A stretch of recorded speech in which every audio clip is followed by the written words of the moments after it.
Friday with SDO পড়ুয়াদের কথা মাথায় রেখে এমন একটি অভিনব কর্মসূচির আয়োজন করা হয়েছে রামপুরহাট মহকুমা শাসকের তরফে। ইতিমধ্যে এই কর্মসূচির পথ চলা শুরু হয়েছে। কর্মসূচির পথ চলা শুরু হতেই পড়ুয়াদের এসডিও বা মহকুমা শাসকের সঙ্গে সময় কাটানোর আগ্রহ ও সুযোগ বাড়ছে। কিন্তু কেন এমন পদক্ষেপ?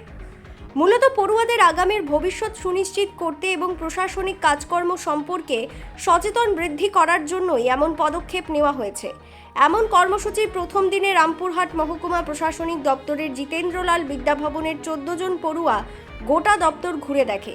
তবে এই কর্মসূচির অংশ শুধু রামপুরহাট পৌর এলাকার মধ্যেই সীমাবদ্ধ থাকবে না। আগামী দিনে রামপুরহাটের সমস্ত এলাকার পড়ুয়ারা ফ্রাইডে উইথ এসডিওতে অংশগ্রহণ করতে পারবে। যা জানা যাচ্ছে তাতে প্রত্যেক সপ্তাহে শুক্রবার রামপুরহাট মহকুমা শাসক ভবনে 10 থেকে 15 জন পড়ুয়াকে আনা হবে। তাদের সঙ্গে মহকুমা শাসকের পরিচয় পর্ব করানোর পাশাপাশি সমগ্র অফিসের বিভিন্ন দপ্তর ঘুরে দেখানো হবে। এছাড়াও কোন বিভাগে কী ধরনের পরিষেবা পাওয়া যায় তা সম্পর্কে পুঙ্খানুপুঙ্খ বিবরণ তুলে ধরা হবে। এমন কর্মসূচির পরিপ্রেক্ষিতে রামপুরহাট মহকুমা শাসক শ্রী রাঠোর অশ্বিন বাবু সিংহ জানিয়েছেন, ফ্রাইডে উইথ এসডিও যে তিনটে পারপাস নিয়ে আমরা এই ইনিশিয়েটিভটা স্টার্ট করলাম। ফার্স্ট হচ্ছে কি, একটা যে আমি নিজে দেখেছিলাম কি অনেকটা গ্যাপ থেকে যাচ্ছে, যে আমাদের এখানকার নাগরিক আছে তাদের মধ্যে আর অ্যাডমিনিস্ট্রেশনের মধ্যে একটা গ্যাপ থাকছে। ওটা অ্যাড্রেস করার জন্য আমি যেটা প্ল্যান করেছিলাম কি বাচ্চাদেরকে ডাকবো, তাহলে একটা যে রিলাক্টেন্স আর যে ভয় থাকে ওটা একটু আমরা কমাতে পারবো। সেকেন্ড যেটা এই প্রোগ্রামের যে উদ্দেশ্য ছিল কি, আমরা ওদেরকে বোঝাতে চাইছি কি কীভাবে অফিস সেট আপ কাজ করে।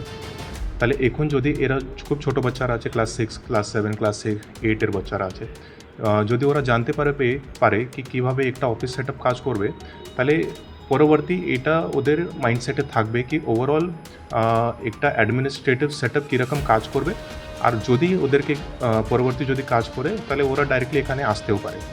আর থার্ড যেটা আমরা চাইছিলাম এই ইনিশিয়েটিভ নিয়ে কি একটা ক্যারিয়ার ওদের মানে এরপরে তো কি ওরা ভাববে নিজের ক্যারিয়ার রিলেটেড, নিজের লাইফ নিয়ে।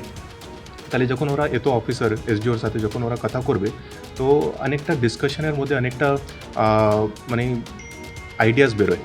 আমরা চাইছিলাম কি এই আইডিয়াস নিয়ে ওরা পরবর্তী ভাবতে পারবে কি ওরা নিজের ক্যারিয়ার জন্য কী করতে চাইছে। এইটাই পারপাস ছিল আমাদের।